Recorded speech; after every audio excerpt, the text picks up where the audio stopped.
Welcome to Sports Geek, the podcast built for sports digital and sports business professionals. And now, here's your host who continues to apply and learn new geek skills every day, Sean Callanan. Thanks, DJ Joel. I'm Sean Callanan, and welcome to episode 376 of Sports Geek. In this CEO series episode, I chat with Andrew Perry, CEO of PREPD Hydration. My name is Sean Callanan, your host. You can find me on all social platforms. You can always get in touch with me, Sean at sportsgeekhq.com or at Sean Callanan on most socials. And if you are listening to Sports Geek for the first time, thank you very much for listening. You can do so at sportsgeekhq.com or listen on all major podcast platforms. My favourite remains Pocket Casts. Before I get into my chat with Andrew Perry, just a quick reminder. If you need some help, some assistance in what you're doing in the digital space, whether that be digital content, digital sponsorship and commercial, or helping you sell more tickets, that's what we do at Sports Geek. So please reach out to me, Sean at sportsgeekhq.com, whether it be a chat, a pick my brain, or a small project. Now is always the best time to call. Hopefully you'll enjoy this chat with Andrew Perry from PREPD Hydration, as he discusses they are currently in a raise, their third raise via virtual, and they are really disrupting the sports beverage space, but really what they are disrupting is hydration. So I hope you enjoy this chat with Andrew Perry, CEO of PREPD Hydration.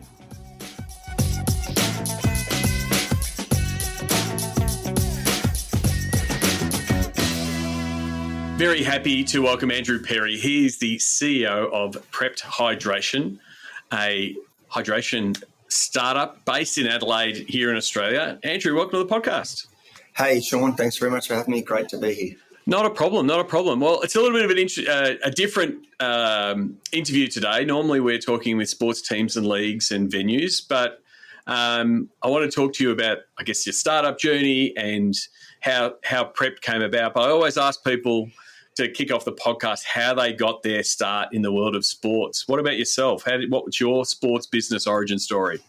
Yeah, thanks, Sean. And great to be here. Look, it's a real honour to be on this podcast with you. I've had a look through all the other people that have been on here. So to sit with those guys, it's amazing. But my story, how I got involved in sport is, I guess, as a kid, I had a dream to be an AFL footballer, and I guess at some point in time, reality hit that wasn't going to be a part of it. But I also still wanted to be a part of sport in some way, shape or form. So I went off and did a personal training course, became a PT, and did that as a bridge before I went to uni to do a PE course to think, well, if I can't be in sport in an elite level, I can still be a part of it with kids and things. And one thing led to another. I really just enjoyed the personal training space. And out of that, just started my own business, ran a gym for a number of years, and out of that just continued to play in and around franchising and sport and those sorts of places. And then I was training for the New York Marathon back in 2017, and PREPD Hydration was very much in its infancy back then. And I was asked to trial some of the product and see how it went, and we did that. And look, long story short, I ran the New York Marathon off almost no training, and ran a pretty competitive time and pulled up the next day almost not sore, well, completely better than any of the other marathons I've done prior to that. So I just followed the journey of PREP from there. And then well, I want to stop there. So you had that, personal fitness, worked in health clubs, and then obviously being a runner, understanding some of the needs of athletes and in whether they be personal or the professional space. And I wanted to get into the origin story of PREPD and sort of how the business came about. What were some of the key things, and the collaborations that were important to got PREPD started? Yeah, so the science really, there was a group here, there was a commercialisation arm at Flinders Uni called Flinders Partners, and their job was just to really trawl through thesis after thesis after thesis and go, what science can we commercialise? And they did a whole range of projects, but one of the early projects I started working on was PREPD Hydration, or the origins of where the science came from. And that was done through a study in the late 90s. Four of the founders were at a conference in Europe. The World Health Organization presented on the issue of kids dying in India and Bangladesh from massive fluid loss caused by cholera and rotavirus. So drinking dirty river water wasn't really good for the kids. And some of these kids are losing up to 20 litres of fluid a day. So the founders went to the World Health Organization and said, hey, I think there's a novel use of some science we've got our hands on that would help in this case. And so they went and got some funding through the Bill and Melinda Gates Foundation and funded this project. And the end results of it were that they saved millions of lives because the kids started to absorb fluids more efficiently. So that was in the early 2000s. Fast forward to about 2012, Flinders Partners are trawling through this science. They go to Professor Graham Young, one of the founders of the science, and said to Graham, hey, Graham, here's all the literature we have that show decrease in performance in athletes as they dehydrate. Would the science you use in India work for elite athletes? He just looked at the guys with a sort of a silly look on his face and said, it's science, of course it'll work. So we went and did a study with the Adelaide Crows Footy Club, and through the 3 time points, before, during and after, players lost about 85% less fluids than those players that weren't using it. And so then you think, how does that affect performance? And there's a host of conversation around that. But really, that's how it got started. And so, was that, that 401, the shrug, like it's science, but then also working with the high performance staff at the Adelaide Crows to say, because they're all, every high performance team's looking for that, 1 or 2%. And so they would have been pretty open to taking on board, reading the literature and then saying, yes, we'll trial this. And then from there was that when, I guess, the business in the pro sports and pro team space started to build out? Yeah, it did. So off the back of that study with the Adelaide Crows, and it was really, Brenton Sanderson was the coach there at the time, and it was really him and his high-performance team looking for the edge, and you're 100% right. And so they knew dehydration impact on performance. So if we think about what does it look like in real numbers, at just 3% of your body weight, your cognitive decision-making slows to be the equivalent of 0.08. So you think about in a high-pressure moment, you've got to kick a goal or take a mark or execute a skill. It's much harder to do that at that point, and performance drops off by about 30%. So they knew that. So we were able to perform the study, show them that using our products would significantly change players' hydration status at the start of the game, but also at the back end of the game where it's more important. And in the AFL world, we know that there are more skills made. It's not just in AFL, but in sport in general. More skills are made in the last quarter than there are in the first quarter. So that's where they're looking for an advantage. Once we got that paper, we wrote it up, had it published by a credible journal in the nutritional space. And so the way into sports teams after that was because we had a paper written was through either high performance managers or nutritionists or the sports dietitians, yeah. And then also, your endurance background and runners, did it also fit for, in that category? So you were starting to work and get into the endurance running space, the triathletes, the Ironman, that kind of athlete that doesn't have the barriers of high, a team performance and the barriers that are in pro sports where you've got to go through, a performance team and then apply it to a whole team. Whereas, I'm sure there would have been athletes looking for that advantage. Is that where it sort of started to grow and the word of mouth happening in those sports? Yeah, so we certainly, to start with, pitched into the Ironman space because we realised we can tick off 3 sports in one with swimming, riding and running.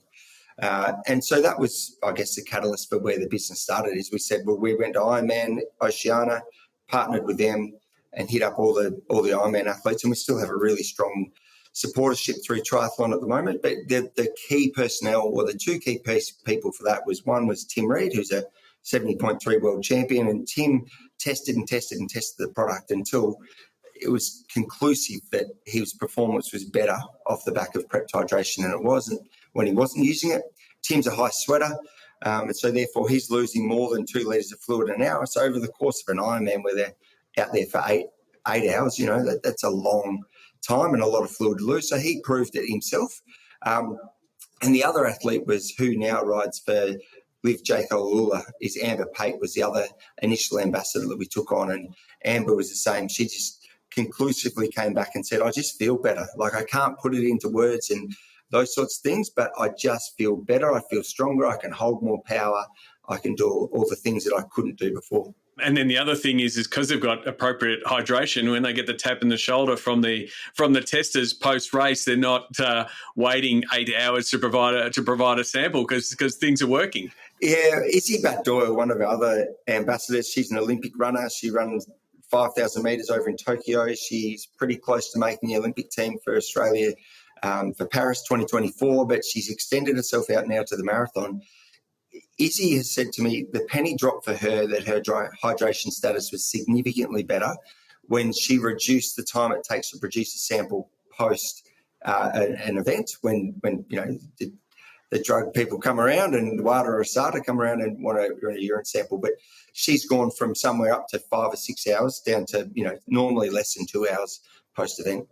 So that's the business, and you're getting all of these successful, use cases in different sports, and ambassadors by use. Using it. It's great ambassador when you're chasing a guy and you're like, why can't I catch that person, or why can't I catch that girl in front of me? When they find out, oh yeah, I'm using PrEP, that must be a great word of mouth piece.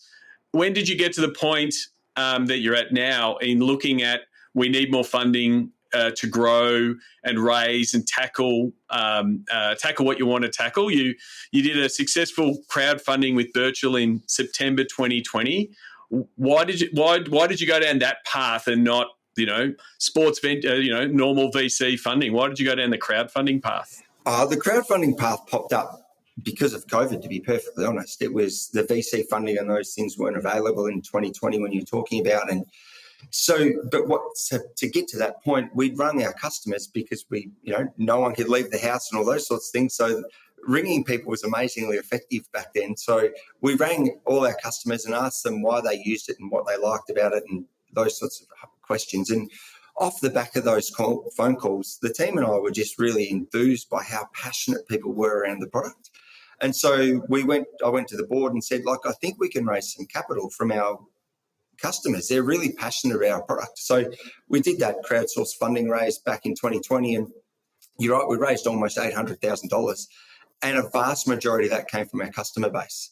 And so then it was like, all right, there's some limitations around how often you can do crowdsourced funding. You can't raise more than $3 million before needing to go through a whole host of audit processes and bits and pieces. So we thought, look, based on 800,000, we could probably get 2 or 3 of these done. But what it gives us is it gives us a community.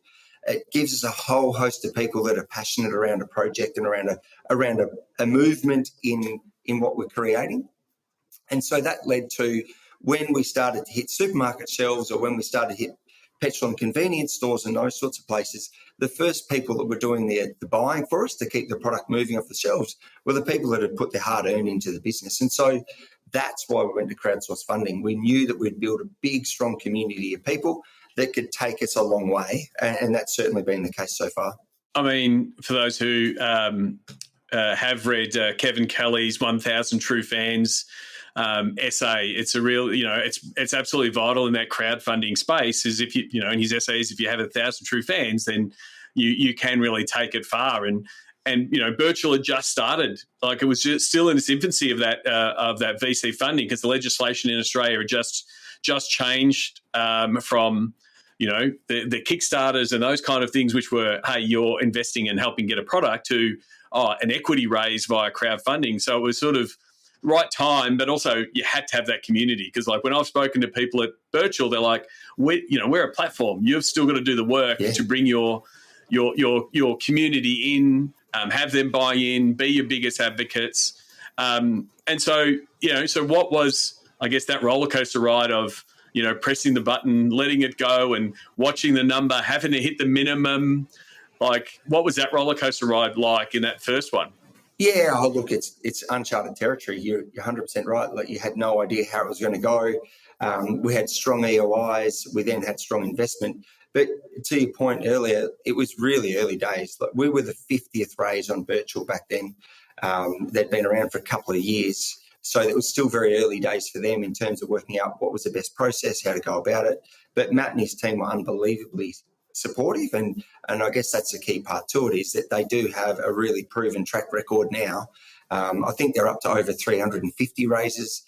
So when you think about that, we were very early, and the roller coaster of, is it going to come off? But when the funding starts to come through, and I guess the key part to that is the two brackets. You've got a retail investor, so it's a mum and dad investor that can invest $10,000 or less, or you've got a wholesale investor that can invest up to $250K. You need the mum and dad investors to get on early and the passionate supporters to get on early to support a movement, or they're connected to the brand in some way, shape or form. That gives the validity or the proof of evidence that, okay, this is a viable product or this is a viable company.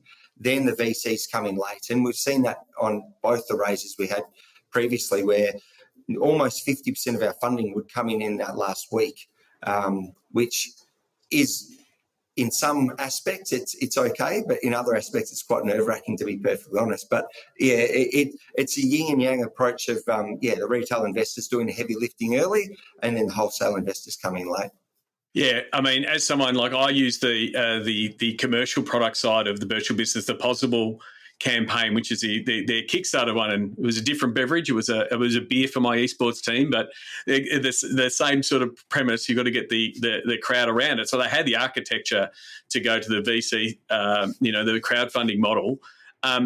And, good thing for me when I see businesses go through that, and, I've invested in a few companies through virtual, and I invested in PREPD in the second raise. When you did the second raise, is you actually have got then, 600-700 people they are invested, but they're also invested emotionally. And so it actually, I get your emails and the updates of what's happening. And so do you feel that I've got to keep, your crowd informed and cheering you along the way? And it's a little bit easy.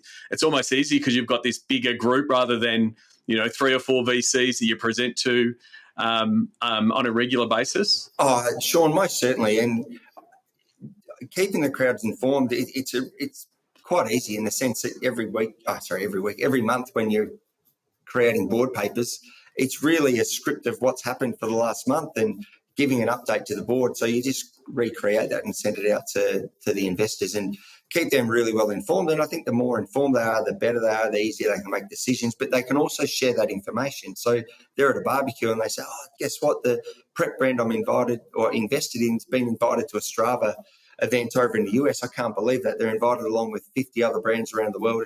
That's the sort of information that then gets groundswell and pushes forward the brand. And you can't do that without a community, right? You need a strong community to do that. So if people are going to invest in the brand, the least we can do is give information back. And so coming out of that process, and so you've had 2 raises, you're currently in a raise now. We'll put the links to the raise that you're currently in now. It'll still be open for a couple more days after this episode goes. But what's been interesting to me, like I looked at it and, for me, it ticked the boxes of being in the pro space. If teams like the Adelaide Crows and elite athletes are seeing the performance benefits. But what has also been interesting is watching you go into other markets and other verticals that I didn't think you were going. I don't know if it was in planning, but like having some real success in the mining space and in safety business effectively, and why dehydration is important in those kind of industries. Yeah, so it's translational science. So when we think about that, the original science was used for kids in India. We then took that and proved that it worked in the sports space. So we always knew there were different verticals we could tap into where dehydration was a big issue. So mining with safety by PREP, so there it is there. It's just a slight reconfiguration of the PREP hydration formula, to be perfectly honest, but it just allows people in space where safety is really important, that they can go to work, get their work done and stay cognitively alert. And most accidents happen when people are fatigued. Just like on the sports space, most accidents happen or mistakes happen when people are tired towards the end of a game. So that was really important for us to tap into that mining industry. And we were actually recently featured on the front page of a magazine, which is a really well-read magazine for the mining industry. That was the May edition. And so I guess our reception into the mining industry has been a strong one, and that was through a study that we did, not a clinical trial, but just a trial we did with Rio Tinto. They saw an opportunity to keep their workers better hydrated in certain aspects of where it was really, really hot, and they came to us and said, hey, could we do a trial? And so we did the trial, but obviously the feedback from some of the miners were, well, I'm not an athlete, because they were using the the prep products. So we sent the prep products over to them. We're like, well, I'm not an athlete. What do I need that for? So that's why we reinvented the product and remarketed it. The other space was kids at school. So you can see the Advantage Plus product behind us, and understanding that when kids get into the classroom after doing before school sport, they've got adrenaline running through their blood, but also got generally probably a high sugar product that's going through their blood as well. And so they can't sit still in lesson one, but then they're finding it hard to stay awake in lesson two. So we knew there was an opportunity in that market. Then there's other verticals as well, whether it be aged care, Defence Force is another one that we can tap into with this science. And again, it's translational science, so it'll just jump across the boundaries and away we go. So how do you manage, like, when you've got a big science that is, like you said, translational? How do you manage the focus of the business when you've got, you look across and you go, oh, I can help this industry, I can help this industry, I'd love to help kids in schools. Like, how do you keep some focus to keep everything moving in the right way and don't spread yourself and spread your team too thin? So the simple way to do that was to go, well, we knew we needed to be bigger than just a sports drink, because a sports drink, whilst it's great, COVID told us that we can't just be reliant on one revenue stream. And so that's when you think about mass participation sport, it was probably the industry that was hurt the most through COVID, because it took a long time to get people back to events. It took a long time for people to be able to have confidence to go, well, I'm going to book the New York Marathon, I'm going to go and run it, and be able to actually go over and come back. So because of that, the lag to get back into participation sports or mass participation sports was long. So we knew through COVID we had to find a different way to generate revenue, and that's where the mining industry was the first one we went to. And then we thought, well, let's create another one because we can do that. And we knew there was some real strong evidence around kids and their ability to learn at school was an opportunity to tap into that. But then also there was a craze going through schools 12 months ago, or through, globally, there was a craze 12 months ago about a hydration product that was bought out by influencers. And look, it was their marketing and how they did it was unbelievable, and the scarcity tactics, and it was never available. And so the demand for it was through the roof. But on the back of that product, it had a warning to say not suitable for kids over 15 and not suitable for pregnant women. And so we thought, look, there's an opportunity in this market right now to tap that open and provide a healthy solution for parents to give to their children.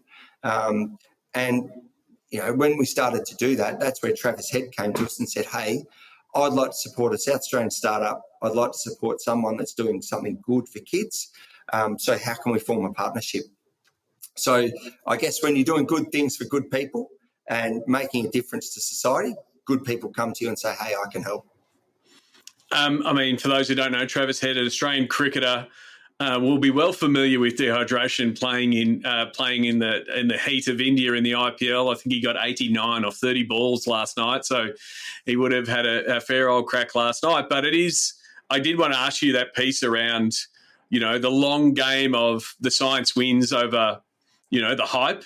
We are seeing the issues that the Prime are having with mislabeling and how much caffeine is in the product and misrepresenting what it is. And, marketing can cover over a lot of things, but, if you can stick your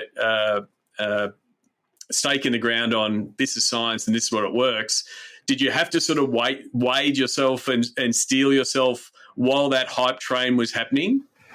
Look, it was really, really fascinating to watch from a marketing perspective how they did it. And as I said, kudos to them from that. But at the end of the day, the world's been conditioned that sugary, sweet products are great for us. And that's marketing and taste and texture and those sorts of things. But at the end of the day, any product that's high in sugar, it acts more if we tap into the science. But if we think about when I consume something, have a sip of water, how does that keep me hydrated?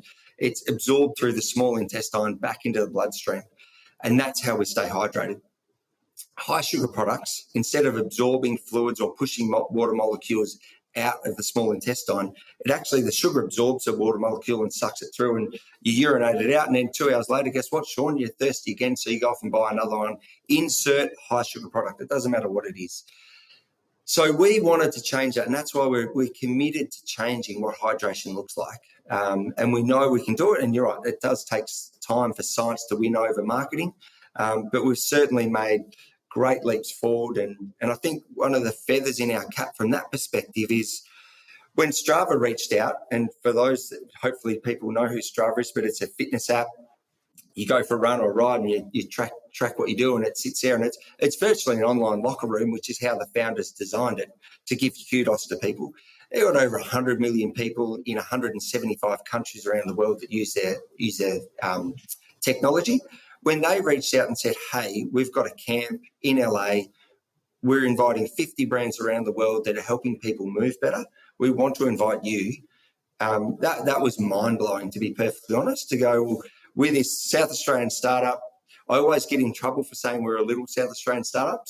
But we're a startup in every sense of the word. You know, we're doing a capital raise now to extend our cash runway so we can fulfill our promises and get to the next station, so to speak. When Strava reaches out and says that to you, that's mind-blowing and was unbelievable. We're over there. I leave on Monday next week to go over there for Tuesday, Wednesday for a 2-day camp with them, and that it's just, you know, the likes of Nike are going to be there, Apple, Canyon Bikes, all these global brands, and we're going to be rubbing shoulders with them.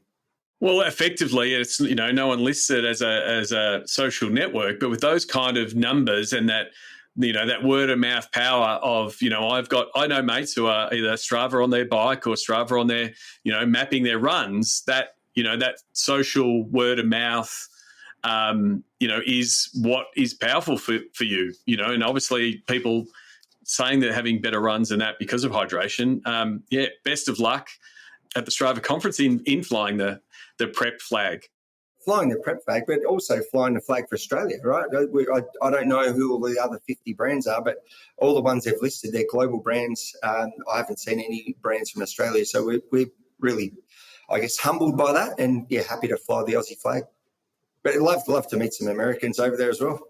And effectively also, you know, that Australia's sporting prowess in punching above our weight, you know, internationally, and we've seen that in multiple sports, and hopefully we'll see it again in Paris. And then you're able to point to, you know, ambassadors like Travis, who one want to support, and sort of following on from those early days of Ironman and distance runners to say, hey, we're not asking we're not handing out big cash to bring these ambassadors on board. They use the product, they want to see it grow, they're recommending it to teammates, and it really does help you in that growing prosumer market of people trying, you know, they're not at high level, but they're trying their best, whether it's, you know, beating their run around the lake or the tan or doing their best ride. That's a real growing space in the beverage market, isn't it? There's two parts to that, Sean. One is authenticity has always been a really strong point of us, and we've never partnered with anyone that doesn't absolutely love the product and use it. And so then that when they do, that's unreal. And to that point, we're now there's other teams out there that are using our product here in Australia, and we're having their elite athletes come to us and say, hey, how can I partner with you like Travis did? So that's part A. Part B to that question is the prosumer space, 100%. But whether I'm Tim Reed and I'm doing an Ironman in just on 8 hours, or whether I'm Sean Callan and I'm doing Ironman in 15 hours, it's still an elite effort. And that's the thing that people need to remember, that it's an elite effort because you're doing what you do. And we say that if our product is the one that when I sign up to do a bucket list event, I'm going to go and run the New York Marathon. So I've got to invest financially. I've got to invest in time. There's a family cost to that because I've got not as much time with my family. There's a work cost to it because I probably miss a bit of time at work and take some holidays and those sorts of things. So there's a big, and then there's the emotional investment, right? I mean, invested emotionally to get this done. Most people don't finish bucket list events. It's not because they didn't train enough. It's not because of the weather conditions. It's not because they got their food wrong. It's because they got their hydration wrong. And they dehydrate. And because they dehydrate, well, their body shuts down and they can't perform to the level they want to. And so what we want to be is we want to be that product that says, hey, go and do your bucket list event. Use us along the way because all the pros are, so it'll help you. But it'll allow you to finish the event and say, hey, what's next? As opposed to never again. So before we wrap up, where can people who are listening now, whether they be in Australia or in the US or Europe, where can they get, you know, what are the options for them to get the product and the different products that are available? Yeah, so we're fundamentally online more often than not for international customers. So Prepped Hydration, PREPD, preppedhydration.com.au. We ship globally, so that's no dramas at all. Then with the Australian market, we're in a lot of Foodland or IGA stores is a growing market for us. Petrol and convenience stores, particularly the on-the-runs throughout South Australia. And then online, and then I guess if you look to your independent sports and running stores or bike, cycling and running stores, we're in there. So certainly, but fundamentally online is where we sell the most. And is there like you said, there is that bucket list of, I'm going to do a 10K run in 6 weeks or whatever. Is there hey, this is what you should, here's what you should be doing from a prepped point of view to get your hydration right? Is there sort of a bit of an onboarding or instruction, or is it really just a grab and go? Like how do you, I guess, help people understand how prepped is different and how it should be used? Yeah, so we're the bookends. We say if we're talking just in the sports space, we're saying we're not going to play in that sports space. So we talk to cyclists all the time. Whatever you consume and you're bidding on your bike, go for it, because you're going to have your favourite product. We're not going to take away from that, and we're going to let you continue to do what you do. Where we play is in the 18 to 24 hours beforehand and then directly straight after. And so we say the 18 to 24 hours beforehand because the science that we spoke about earlier, that's got to get into your gut and it's got to do its magic. And so that's where consume it early, you'll absorb fluids about 40% more efficiently when you're exercising, so dehydration's pushed back and the side effects of dehydration. And then, the recover helps you recover straight after, so you rehydrate quicker, which is what you want to do, so that when you get back from the bike ride, you can play with the kids, or you can mow the lawns, or you can act as a human being as opposed to fall asleep on the couch and act like you've got an exercise-induced hangover as opposed to a hangover. Yeah, I mean, one thing, after knowing what the product does and doing a bit more research for this interview, and then I don't know if you watched the Miami Grand Prix, Charles Leclerc, his water function did not work throughout the race. He came third in that race to do 56 or 57 laps in that Miami heat. Must have been absolute phenomenal performance, to do it under that kind of duress. Oh, most certainly. As I said earlier, like at 5%, if you lose 5% of your body weight through sweat, which is fluid loss, performance drops off by 50%. Now, that doesn't matter whether it's on the sporting field or whether it's at work. It's a massive, there's so many stats out there that show that dehydration is a massive issue for us. And I guess the other part to that is that we have Todd Hazelwood as one of our brand ambassadors who races V8 supercars here in Australia. And Todd says that if it's 20 degrees outside on the track, inside the car, it's north of 50. And so fluid loss for those drivers operating at high performance speeds is a real key. And we've had Scotty McLaughlin use our products over there in IndyCar. Look, we certainly have got a whole host of different athletes all around the world using our products and using them as a cutting edge product from a performance game perspective. But they work in all sorts of climates as well, as we discussed earlier. And lastly, so that's the product and getting the product and trying the product. From an investment point of view, what is your elevator pitch, or why should listeners, go to birchall.com and look for Prepped and view the investment offer and, read all the material? Why should they look to be involved? Yeah, so Sean, look, we're involved because we are pioneering a change in the way hydration status is used. And we feel that if we think about Gatorade started back in the 60s and where that's got to, and that was based on some science out of Flinders University, that's us, Florida Uni. So that's for us, that's what we see. We've got real strong science that underpins our products. We've got 49 papers that suggest where the science has been used. So we're based on science and we're based on a sound platform. And so we want to just change the way hydration is and how it's seen. So that's what we want people to do. Look, there's a pitch video on the Birchall website. You can have a look at that. All the documents are there that you can read through. And fundamentally, we just want to build a big crowd of supporters that can help us and follow us and push us along. Well, terrific. Like I said, this episode will come out, and if you listen to it in the first couple of days, you'll still be able to go to Birchall. But if not, follow the the Prep story, and it might be something down the track. But Andrew, I really do appreciate you coming on the podcast. Like I said, I've followed your story from afar, and then as an investor, and I do think it is a space that is still got more disruption, and I think that's what you are doing to the space, disrupting it. Once people understand that where the product fits in that preparation space, and it's really something that's pretty exciting.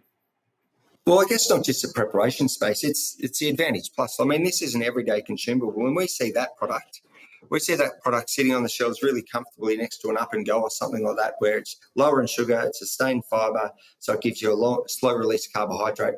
We see that one being a massive product for us as we move forward. And it's not milk-based, it's fruit-based. So therefore, people with lactose intolerance and those sorts of things, they can just pick it up and go. So for us, from our perspective, it's a really bright future moving forward. That raise, Sean, it's live on Birchland until 10 p.m. Australian Eastern Standard Time on May the 16th is when that'll close. Well, terrific. I'm going to finish with so thank you for that. I'm going to finish with the Sports Geek Closing 5, which I do on every episode. Do you remember the first sports event you ever attended? Yeah, that was Australia versus the West Indies at the MCG. I think it was 1992. I convinced my grandfather, who was a test tragic and didn't believe in coloured strips. I convinced him to take me down because I wanted to watch Curtly Ambrose bowl. Australia batted second, or West Indies batted first, and the second innings got rained out, so I never actually got to see Curtly Ambrose bowl live. Oh, that's no good. But that would have been Shane Warne would have been playing. Now he has a stand named after him in that same very spot. When you go to a sports event, do you have a favourite food or a go-to food at a sports event? Oh, Sean, I went to the MCG on Friday night last week and watched Carlton get beaten by your mob, the Pies. But I did have a very nice 4 and 20 pie, and always have to have one of those when I'm at the MCG. Yes, after I think it was 36 hours of flying back from LA to make that match, I made sure I had a pie as well. And it was a cracking match. I look forward to the rematch in September, hopefully. Running a sports startup is a lot like working in the high-pressure world of professional sport. What's the first app you open in the morning? Oh, it's got to be Strava. Always looking at seeing what's going on Strava and who's giving kudos or who's done something amazing. So Strava would be the first app I open. Again, back to my point, it is really a social network for people in that running and endurance space, isn't it? Most certainly, and it's fabulous to see people doing extraordinary things. There's a guy that I'll talk about in a second, but he's running 250 miles in the US at the moment, and just watching his daily updates of where he's gone from and what he's done, and it's unbelievable. And is there someone that you're following that the podcast listeners should check out? Yeah, so Joe Corcione is his name, Everyday Ultra. He's got an unbelievable story, and it's, again, he's not a gifted runner, he's not a natural runner or anything like that. He just puts one foot in front of the other and does some extraordinary things, and running 250 miles as we speak, which I just can't even fathom that. But he's doing that, and I'll catch up with him next week when I'm in the US. It is amazing. It does seem those extra long ultra runs are the thing of whether it be Ned Nagus running across Australia to also the British fella that went from one end of Africa to the other. It seems to be the thing to do, and it's something that people lean in on from a conversation point of view, and definitely it's really exploded in social and digital. Lastly, what social media platform is your MVP? What's the one that seems to be helping you make the connections you need to make? LinkedIn works really, really well for us in terms of a platform that gives us great reach and good communication with people. So we lean into LinkedIn a lot and really enjoy that. The other person I forgot to say, apart from Joe Corcione, the other person to watch is 100% now favourite of ours. All our ambassadors are, but at the moment, the way Travis Head is hitting the ball in the IPL is unbelievable. And you're right, his score last night of 30 balls is just, you've got to watch it to see it, don't you? Yeah, you do. And, India is famous for, dehydration stories. We've all grown up and heard the stories of Dean Jones in Madras, 200 plus, cramping and all the things that, who knows what Dean Jones would have done had he been able to have access to prep in that test. But like oppressive conditions, and it's something that's definitely needed. Most certainly. And loving what Hetty's doing over there at the moment, and looking forward to where he goes to next. Lastly, if there are people who listen to the podcast, whether they're at the Strava conference or they've listened to it in different parts of the world and want to reach out to you, what's the best way for people to get in touch with you and I guess find out more about the prep journey? Yeah, look me up on LinkedIn is an easy way to do it. Andrew Perry. There's a prepped logo behind me. Happy for people. I'm really free with my email address. Happy for people to email me direct. It's andrew@preppedhydration.com.au. More than happy for people to do that. And actually had someone from the US email me this morning saying, where can I get the product? So I need to get back to that after this podcast finishes. Well, hopefully you can get a few samples in and you're not stopped by customs. But hopefully you have a good trip in the US. And yeah, thanks for coming on the podcast. Thanks for having me, Sean. Greatly appreciate it. Looking to help your digital or sponsorship team? Book in for a Pick My Brain session with Sean Callanan to help your team level up. Book now at sportsgeekhq.com/pickmybrain.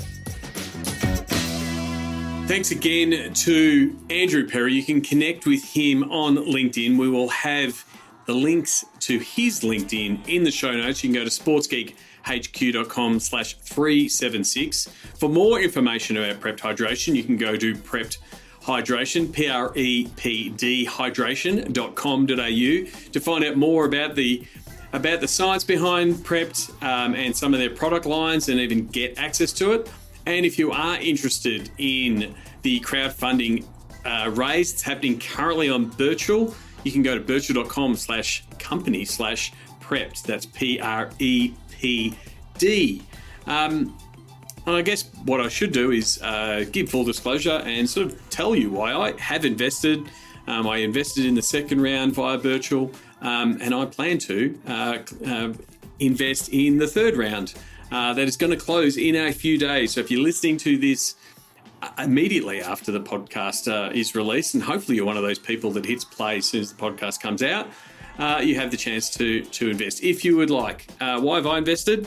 I really do trust the science, and looking at the science that Andrew talked about around hydration, and then the proof for me was in the track record with high performance, whether it be professional sports teams like the Adelaide Crows, to, as you discuss, Ironmen and endurance runners, and the fact that they are telling their colleagues, telling fellow athletes why they like Prepped is really something for me. It's not like I'm not an elite athlete, but I really do think, as Andrew said, that as that prosumer market develops, there will be more and more people that want this. And the bit that really got me for this latest raise is the work that they've done in these other verticals that weren't really they weren't in the plan, or they weren't listed to me in those first investment rounds. And they had some really great success in mining,